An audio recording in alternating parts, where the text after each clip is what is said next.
সুন্দর ভাবের গতি দর্শন করে ভাবাবেশে পদকবি এক পাশে দাঁড়িয়ে লিপিবদ্ধ করলেন। কেননা মাগো গৌর সুন্দরের ক্ষণে ক্ষণে ভাবের পরিবর্তন হয়, কখনো কৃষ্ণ ভাব, কখনো রাধা ভাব, কখনো তিনি ব্রজ ভাবে বিভোর হয়ে থাকে। বর্তমানে যে গৌর সুন্দরের ভাব, প্রেমে বড় বড় গৌরাঙ্গ সুন্দর, গৌর সুন্দরের ভাবে দেখে গৌর সুন্দরের যে আপনজন ভক্তগণ তারা যেন বলা বলি করছে ভ্রমণে যমুনার তীরে। এমন কখনো আমার গৌর সুন্দরের ভাব দর্শন করিনি, তবে বর্তমান আজ এখন কোন ভাবে বিভোর হয়ে আমার গৌর সুন্দর আছেন বাবা, এ ভাবের গতি তো বোঝা যায় না। তাই পদকবি পদ লিখে প্রেমে গড় গড় গৌরাঙ্গ সুন্দর ভ্রমণে যমুনার তীরে। এটা হলো আমাদের গৌর লীলা। তা সুরধ্বনি গঙ্গা ভেবে সেই তাকে যমুনা মনে করেছে, সুরধ্বনিকে যেন যমুনা মনে করে যমুনারও তীরে ভ্রমণ করছে। এমন কোন ভাব তা বর্তমানে যেন বলতে চাইছে হে গৌর হরি, তোমার এমন ভাব তো আমরা কখনো দেখি না। কোন ভাবে তুমি বিভোর হয়ে আছো আমাদের কাছে বলবে না? যারা প্রকৃত বাবা গৌর প্রিয় ভক্ত হয় তারা সদা সর্বদাই দেখবে আমার গৌর সুখের সুখী হয়। আমার চিন্তা কখনো সেই ভক্ত করে না। সেই ভক্তের একটাই কামনা, একটাই চিন্তা, কিসে আমার গৌর সুখ হবে, কিসে আমার গৌর শান্তি পাবে, কিসে আমার গৌর সুখ পাবে। ভগবানের কাছে প্রার্থনা জানাই, হে দয়াময়, শত কষ্ট যদি জীবনে পেতে হয় আমাকে তুমি দিও। এটা হলো ভক্তের চাওয়া, আমার চাওয়া নয়। শত কষ্ট যদি দিতে হয় তুমি আমাকে দিও, কিন্তু আরেকটা মিনতি, শত কষ্টের মধ্যেও যেন এই বদলে যেন তোমার নামটুকু যেন আমি গাইতে পারি। হে দয়াময়, হে গৌর সুন্দর, তুমি সুখে থাকো, তুমি শান্তিতে থাকো, তুমি ভালো থেকো। কিন্তু আমার মতো যারা মূর্খ জীব তারা কখনো বলে না, ভগবানের কাছে গিয়ে বলে হে দয়াময় তুমি ধন দাও, ঐশ্বর্য দাও, জন দাও, সব দাও, সব তুমি আমাকে দাও, বিনিময়ে আমি কি দেব? সব আমাকে দাও। ভগবান বললেন তোমরা কর্ম করো। ভগবানের কাছে চাইলে মা অল্প পাওয়া যায়, ভগবানের কাছে কেউ চাইবেন না। ভগবানের কাছে চাইলে কিন্তু বেশি পাওয়া যায় না। যে যত চাইবে সে অল্প পাবে, আর যে চাইবে না, দেহ মন প্রাণে যদি জীবনে জীবন আমার ভগবানের চরণে সঁপে দিয়ে বলে হে দয়াময় তোমার কাছে চাইবার মধ্যে তো আমার কিছু নেই, যা কিছু আছে সব আমি তোমায় দিলাম, এছাড়া চাইবার মতো আমার কিছুই নেই। যদি না চাওয়া যায় না, ভগবানের কাছে অনেক কিছু পাওয়া যায়। তাই ভগবান বললেন তোমরা কর্ম করো, কর্মের ফল আমি দেব। কর্মনাম বর্ধত বুদ্ধি, যে যেমন কর্ম করবে মা তার ফলটা তেমনি হবে। তবে আমাদের শুধু কর্মটা করতে হবে। এই যে আমাদের দামোদর মাস বাবা, এই যে আমাদের দামোদর মাস, এটা হলো আমাদের ব্রতের মাস। আমরা কয়জন বাবা ব্রত করছি? এই যে একটা বৎসরের মধ্যে মা 11টা মাস আমরা কি করলাম সেটা ভগবান দেখেন না। এই ধর্ম মাসে, এই দামোদর মাসে কেউ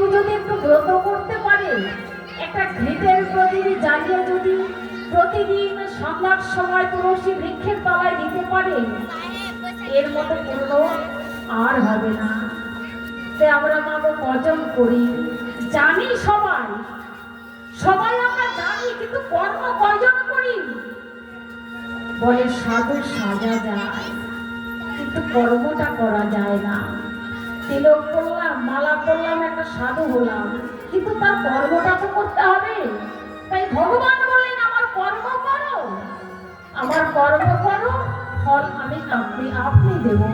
অনেক অনেক ভক্তের তুলনা দিলেন, কত কত শত শত ভক্ত যখনই বুঝলেন আমার বলতে কেউ নেই, এটাকে আমরা বুকে হাত দিয়ে বলতে পারবো আমার আমিটা কে? আমিটা কে? কি আমার পরিচয়, কি আমার করণীয়, এটাই তো আমি বলতে পারবো না। আমিটা কে? আমিটা কি এটাই জানি না, সবকিছুই আমার করলাম। কোথা থেকে এসেছি, কোথায় যাব, এটা কি আমরা জানি? এটা কি আমরা বুঝি? সবকিছু আমার করলাম। ভগবান বললেন তুমি কার সেটা আগে চিন্তা করো। তাই বলেন আমিটা কে? তবে আমিটা কি এটা আমাদের জানতে হবে, তবেই সবকিছু আমার করা যাবে। কিছুই আমার যাবে না। ধন বলো, ঐশ্বর্য বলো, ছেলে বলো, মেয়ে বলো, কেউ আমাদের সঙ্গে যাবে না, একমাত্র হরি নাম ছাড়া। তাই কর্মই যদি করতে হয় মা, কর্মই যদি করতে হয়, একমাত্র হরি নাম করো। হরি নাম ছাড়া জীবের উদ্ধার নেই, হরি নাম ছাড়া জীবের কোনো পথ নেই। যে যত কর্মই আমরা করি না কেন, একমাত্র হরি নামই হলো আমাদের এই পথের সম্বল। সবকিছুই আমাদের পরে থাকবে, কিছুই সঙ্গে যাবে না, একমাত্র সঙ্গে যাবে আমাদের এই হরি নাম। শেষের দিনে আমাদের এই হরি নাম ছাড়া আর গতি নেই। তা যতটুকু আমাদের হাতে সময় আছে মা, আমি বলবো না যে আপনারা জোর করে হরি নাম করবেন না। যতটুকু হাতে সময় আছে, আমাদের হাতে তো বেশি সময় নেই মা, সময় তো আমাদের খুবই কম। আমরা কোলে হতছি, আমাদের স্বল্প আয়ু, বেলাটা শেষ হয়ে গেল, জীবনের বেলা শেষ হয়ে গেল মা। কখন কোন সময় ডুবে যায়, আমি এই বেলার কথা বলছি না মা, আমাদের এই জীবনের বেলা, আমাদের যে জীবনের বেলা শেষ হয়ে যায়, কখন কোন সময় কোন দিকে ঢলে পড়বে আমরা কেউ জানি না। তাই এইটুকু সময় আমরা আর হেলায় কাটিয়ে দেব না। যতটুকু আমরা সময় পাবো, এইটুকু সময় আমরা হরিপুর নাম করবো। নামেই যে আমাদের উদ্ধার, জীবের নাম ছাড়া কোনো উদ্ধার নেই। তাই এক ভক্তের কথা মনে পড়ে গেল মা, ঐশ্বর্যের মাঝে কেউ যদি থাকে, ঐশ্বর্যের মাঝে কখনো আমার ভগবান দেখা দেন না। ভগবান একমাত্র কোথায় থাকে? ভগবান একমাত্র থাকে কাঙ্গালের ঘরে। তাই ভগবান নিজে বললেন আমি কাঙ্গালের ঠাকুর। ভগবান আমার কাঙ্গালের ঠাকুর হয়ে থাকে। ভগবান আমার পাঁচতলায় থাকে না, যেখানে ভক্তি নেই, যেখানে ভালোবাসা নেই, পাঁচতলা থাক, দশতলা থাক, সেখানে আমার ভগবান থাকে না। ভগবান থাকে ওই তালপাতার মুঠির মধ্যে, সেখানে যদি ভক্তি থাকে, প্রেম থাকে, ভালোবাসা থাকে। তাই সনাতন গোস্বামী তার অন্তরে জানলো জীবনে কিছুই সঙ্গে যাবে না, এই নাম ছাড়া কিছুই যাবে না। তাই সমস্ত কিছু ত্যাগ করে তালপাতার মুঠির মধ্যে তিনি সেখানে বাস করতে। দেখুন মা, যত ঐশ্বর্য আমাদের আসবে, তত জীবনে আমাদের অহংকার আসবে। অহংকারে কখনো ভগবানকে পাওয়া যায় না।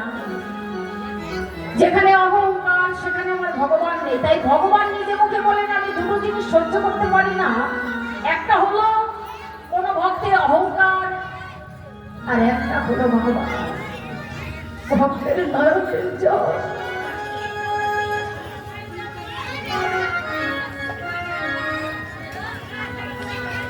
ভগবান আমার দুটো জিনিস সহ্য করতে পারেন না। কেউ যদি হা গৌর বলে কাঁদে, ভগবান আমার যে পাত্রেই থাক না কেন মা, সেই ভক্তের কাছে যে ছুটে আসে মা। তাই সনাতন গোস্বামী যখন জানলে যা কিছু আমার আছে এগুলো আমার কেউ সঙ্গে যাবে না, সমস্ত কিছু ফেলে দিয়ে বৃন্দাবনে গিয়ে ছোট্ট একটি কুটির করে সেখানে তিনি বাস করতে। ওই কুটিরের মধ্যে মদন গোপালকে প্রতিষ্ঠিত করলে। তার একটাই ধ্যান, একটাই ধারণা, একটাই কামনা, যে দয়াময় আমার জীবনে যা কিছু আছে সবকিছুই আমি তোমার চরণে অর্পণ করলাম। আমার মধ্যে যে আমি কিছুই রাখলাম না, তুমি নিজ মনে আমাকে গ্রহণ করো। সমস্ত কিছু ত্যাগ করে বিষয় বাসনা যদি আমাদের মধ্যে থাকে মা, তাহলে আমরা ভগবানের কৃপা লাভ করতে পারবো না। তা সমস্ত কিছু ত্যাগ করে মদন গোপালকে প্রতিষ্ঠিত করে তার সেবা পুজো করতেন মা। যখন সেবা পুজো করতে তা কি খেতে দিত ভগবানকে? আমরা অনেকেই জানি না ভগবানকে ঐশ্বর্য না দিলে ভগবান নাকি সেবা করে না। ভগবানকে বলেছে আমাকে ঐশ্বর্য দাও, আমাকে ছানা দাও, আমাকে মাখন দাও, আমাকে ক্ষীর দাও, বলেছে? বলেনি। ভগবানের একটাই কথা, হে ভক্ত তোমাদের কিছু না থাক, একটু চিনি বাতাসা দিয়ে যদি আমাকে নিবেদন করো, দুফোঁটা নয়নের জল দিয়ে, সেটাই যে আমি গ্রহণ করি। আমাকে ঐশ্বর্য কিছু দিতে হবে না। তাই সনাতন গোস্বামী কি দেবে এমন তো কিছু ছিল না। দীর্ঘ বাংলা তিনি বনে যেতেন, বনে গিয়ে কিছু শাক কুড়িয়ে নিয়ে এসে সেটা সিদ্ধ করে ভগবানের নামে নিবেদন করে দিতেন। ভগবানকে নিবেদন করে দিয়ে সেই প্রসাদ আমার সনাতন গোস্বামী পেত। প্রতিদিনই বনে গিয়ে কিছু শাক নিয়ে এসে শুধু সিদ্ধ করে সেটাই ভোগ লাগাতো। ভগবান আমার ভক্তকে পরীক্ষা করবার জন্য যখন সনাতন গোস্বামী প্রসাদ পেয়ে মা সবে মাত্র একটু ঘুমের মতো এসেছে, ওই সময় সনাতনের কাছে গিয়ে ডাকছে, সনাতন সনাতন। যখন মধুর সুরে ডাকলো মা, সনাতন সনাতন বলে চলতে উঠলেন। কে কে কে অমন মধুর সুরে আমাকে সনাতন সনাতন করে ডাকছে? কে? মদন গোপাল বলছে, সনাতন আমি তোর মদন গোপাল। এ কি মদন গোপাল, তোমার কোনো কষ্ট হয়েছে? কি হয়েছে মদন গোপাল, বলো না। মদন গোপাল যেন হাত বাড়িয়ে যেন কি চাইছে, যখন হাত বাড়িয়ে চাইছে চমকে উঠল। কি মদন গোপাল, তুমি অমন করে আমার কাছে হাত বাড়িয়ে কি চাইছো? বলে, সনাতন তোকে আজ আমি একটি কথা বলবো। বলে, দেখ সনাতন, প্রতিদিন লবণ ছাড়ার শাক আমাকে সিদ্ধ করে দিস, একটা খেতে ভালো লাগে না। তাই বলছিলাম কি, তুই একটু আমাকে লবণ দিবি। তুই যদি একটু আমাকে লবণ দিস তাহলে আমি খেতাম। চমকে উঠলে কি, মদন গোপাল তুমি চাইতে শিখেছ? প্রথমেই তোমাকে বলেছিলাম মদন গোপাল, তুমি এই সোনাবনের কাছে তুমি কষ্ট করতে পারবে না। কেননা মা যে বদনে ক্ষীর সর মাখন খেয়ে অভ্যাস, সেই বদনে এই লবণ ছাড়া শাক ভালো লাগবে না। তবে মদন গোপাল, তুমি যখন চাইতে শিখেছো, এই লবণ আমি কোথায় মাধুগিরি করতে যাব না, আমি মাধুগিরি করতে যাব না। তুমি চলে যাও, যে ভক্ত তোমাকে ক্ষীর সর মাখন দেয় তুমি সেখানেই চলে যাও। জানি এই সনাতনের কাছে থাকতে তোমার বড্ড কষ্ট হয়।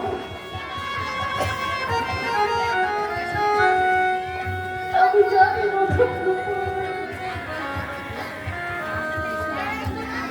তুমি এই সনাতনের কাছে থাকতে পারবে না, তুমি চলে যাও।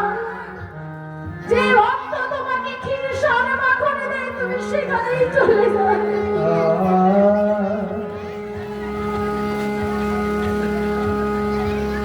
এতদিন জানতাম আমার মধ্যে আমার মদন গোপাল আছে, আজ থেকে আমি জানবো আমার বলতে এই পৃথিবীতে কেউ রইল না।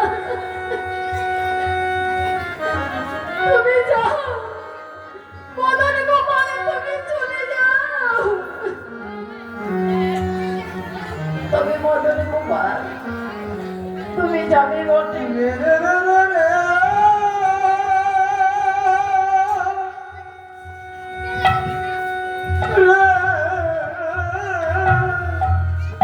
তুমি যাবে, যাও, তাতে দুঃখ নেই।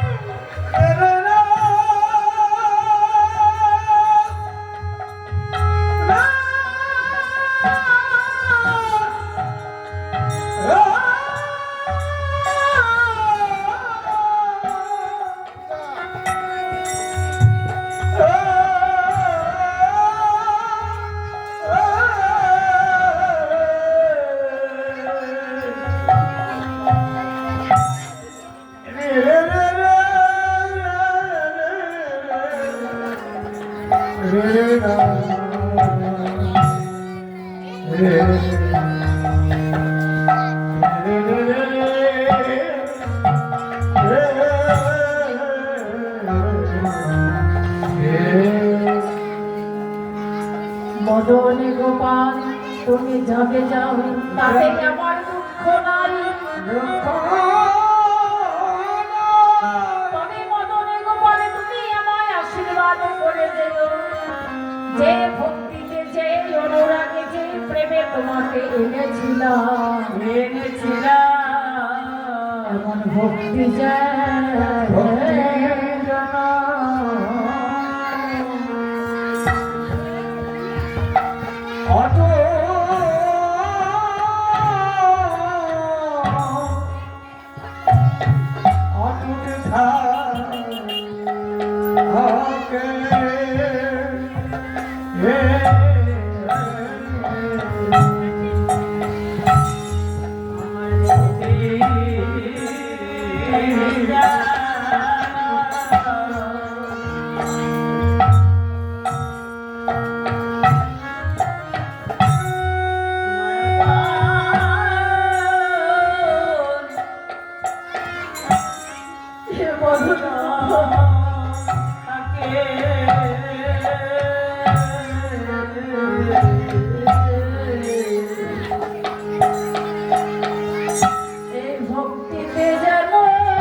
আমার থাকে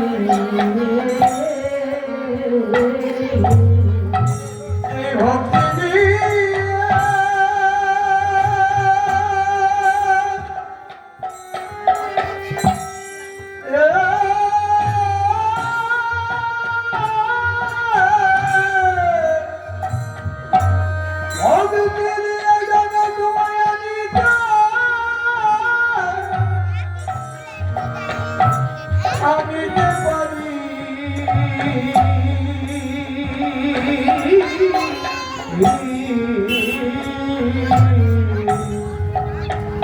এই ভক্তি ভক্তি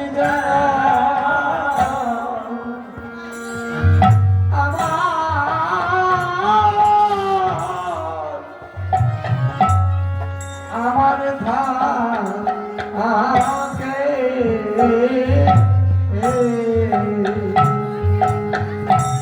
তোমায় ভক্তিতে যেন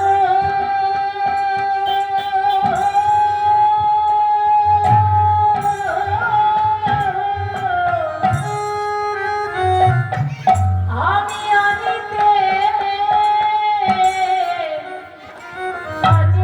পারে তোমার আমায় আশীর্বাদ করো আমায়। ভক্তি যেন আমার থাকে এই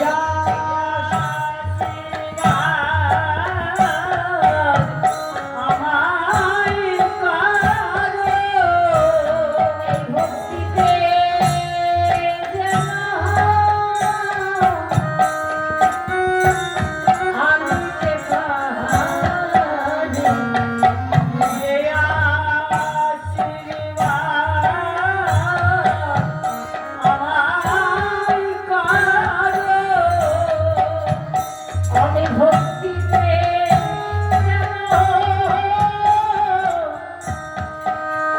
তোমায় আনিতে পারে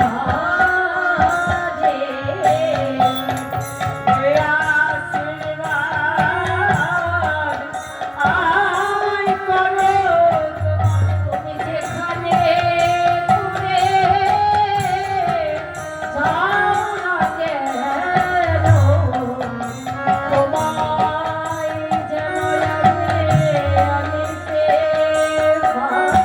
তুমি যেখানে যাও না কেন তোমার ভক্তিতে যেন আনিতে পারি।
মদন গোপাল, তুমি চলে যাবে, যাও, তাতে দুঃখ নেই। তুমি আমাকে আশীর্বাদ করে যেও, যে ভক্তিতে তোমাকে আমি পেয়েছিলাম সেই ভক্তিটুকু যেন আমার মধ্যে থাকে।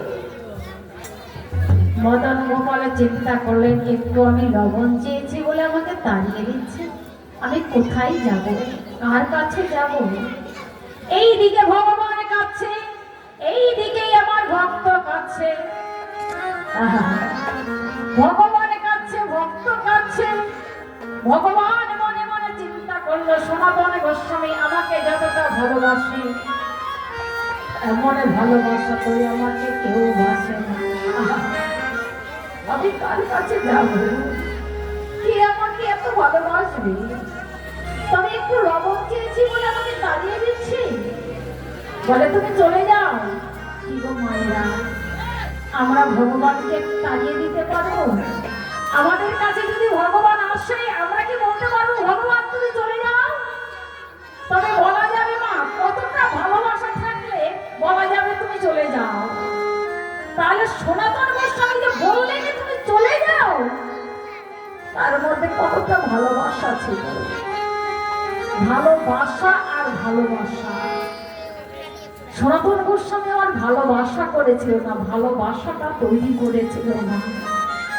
এই ভালোবাসাটা আমাদের আগে তৈরি করতে হবে। এই ভালোবাসা যদি হয় তবেই আমার ভগবানকে ধরে রাখা যাবে, নইলে সম্ভব নয়। তো সনাতন গোস্বামী বলছে তুমি চলে যাও, তোমার মতো মদন গোপালের আমার প্রয়োজন নেই, তুমি যাও। যে ভক্ত তোমাকে ক্ষীরসর মাখন দেয় তুমি সেখানেই চলে যাও। ভক্ত কাছে, এদিকে ভগবান কাছে। ভগবান মনে মনে চিন্তা করো, সনাতন গোস্বামী ওরে ভক্ত একটু লবণ চেয়েছি বলে তুই আমাকে তাড়িয়ে দিচ্ছিস, আমি কোথায় যাব? কে আমাকে খেতে দেবে? তোর মতো আমাকে কে ভালোবাসবে এই বৃন্দাবনে? না, আমি কোথাও যাব না। এক পা করে যায়, আবার ভক্তের দিকে তাকায়, আর একবার যদি আমাকে সনাতন গোস্বামী ডাকে আমি চলে যাব, আমার ভক্তের কাছে আমি চলে যাব। আবার এক পা করে যায়, আবার তাকিয়ে দেখি আমাকে ডাকে কিনা। সনাতন গোস্বামী ডাকলো না, তার একটাই অনুরাগ, একটাই ভক্তি, ভগবান তুমি যেখানেই থাকো তুমি ভালো থেকো।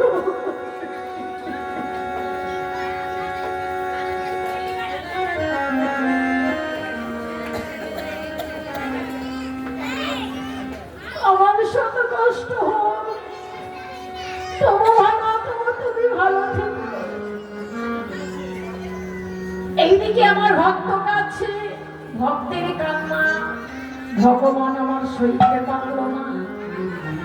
তাই মদন গোপাল আমার দূরে থাকতে পারলো না, দৌড়িয়ে এসে সনাতনের গলাটা জড়িয়ে ধরে বলছে, সনাতনের তোর কাছেই আমি থাকবো, তোর কাছ থেকে আমি কোথায়ও যাব না। সনাতন তুই আমার সঙ্গ ছাড়া করিস না রে। সঙ্গ ছাড়া করিস না রে, সঙ্গ ছাড়া করিস না রে। ওর সঙ্গ ছাড়া করিস না রে, আমায় সঙ্গ ছাড়া করিস না রে। আমায় সঙ্গ দিয়ে সঙ্গে রাখি, সঙ্গ ছাড়া করিস না রে।